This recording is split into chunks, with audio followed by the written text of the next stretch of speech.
என் திரையுலக வாழ்வில் இதுவரை நான் எந்த வதந்திகளுக்கும் பதிலளித்தது கிடையாது. இப்படியான விஷயங்களை கடந்து சென்று விடுவேன். ஆனால் இப்போது என்னை பற்றி பரவி வரும் வதந்திகளுக்கு விளக்கம் கொடுக்க வேண்டிய கட்டாயம் ஏற்பட்டிருக்கிறது. இது நடிகை சிம்ரனோட எக்ஸ் தள பதிவு. கமல், விஜய், அஜித், சூர்யான்னு கோலிவுட்டோட உச்ச நட்சத்திரங்களோட நடிச்சு 90ஸ்ல முன்னணி நடிகையா வலம் வந்துட்டு இருந்தவங்க தான் சிம்ரன். திருமணத்துக்கு பிறகு குடும்ப வாழ்க்கையில பிஸியான சிம்ரன் திரைத்துறையை விட்டு சற்று விலகி இருந்தாங்க. ஆனாலும் அவ்வப்போது 1-2 படங்கள்ல நடிச்சிட்டு இருந்தாங்க. இந்த நிலையில தான் பேட்ட படத்துல ரஜினிக்கு ஜோடியா நடிச்சு ரீஎன்ட்ரி கொடுத்து இப்போ படங்கள்ல நடிச்சு வராங்க. இந்த சூழல்ல தான் சிம்ரன் தான் தயாரிக்கும் படத்துல நடிக்க நடிகர் விஜயிடம் கால் ஷீட் கேட்டதாகவும் அதற்கு அவர் மறுத்து விட்டதாகவும் கடந்த சில நாட்களா செய்திகள் வலம் வந்துச்சு. அதோட அவரோட கடைசி படமான விஜய் 69ல நடிக்க வாய்ப்பு கேட்டதாகவும் செய்திகள் வலம் வந்துடுச்சு. இந்த நிலையில தான் தன்னை சுற்றி வர இந்த செய்திகளுக்கு முற்றுப்புள்ளி வச்சிருக்காங்க சிம்ரன். இது தொடர்பா தன்னோட எக்ஸ் தளத்துல பதிவு ஒன்னையும் வெளியிட்டு இருக்காங்க.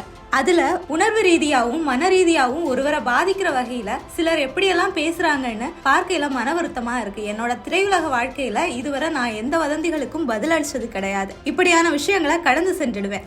அதோட இதுவரைக்கும் நான் எந்த பெரிய கதாநாயகர்களோடையும் இணைஞ்சு பணியாற்ற ஆசைப்பட்டதில்லை. வாய்ப்புகள் வந்த போது நடிச்சிருக்கேன், அவ்வளவுதான். இப்போது என்னோட இலக்குகள், என்னோட வாழ்க்கை எல்லாமே மாறிச்சு. சமூக வலைதளங்கள்ல என்னோட பேரை வேறு ஒருவருடன் இணைச்சு பேசுவதை பல ஆண்டுகள் சகிச்சுக்கிட்டு அமைதியா இருந்தேன். ஆனா எல்லா விஷயங்களையும் விட சுயமரியாதை தான் ரொம்ப முக்கியம். ஸ்டாப்புங்கிறது பவர்ஃபுல்லான வார்த்தை. அதை இந்த இடத்துல பயன்படுத்துறது தான் சரியா இருக்கும் அப்படின்னு நினைக்கிறேன். ஸோ இதோட வதந்திகளை பரப்புறதை நிறுத்திடுங்க அப்படின்னு அழுத்தமா சொல்லியிருக்காங்க. அது மட்டும் இல்லாம நமக்கு ஆதரவா யாருமே நிற்க போறதில்ல. அதனால நமக்கு நாம தான் குரல் கொடுத்தாகணும். எனக்காக நான் தான் பேசியாகணும். நம்மளோட சினிமா துறை நேர்மையா இருக்கணும் அப்படின்னு எதிர்பார்க்கிறேன். என்னை பற்றி பொய்யான வதந்திகளை பரப்புறவங்க என்னிடம் கண்டிப்பா மன்னிப்பு கேட்கணும் அப்படின்னு சொல்லியிருக்காங்க.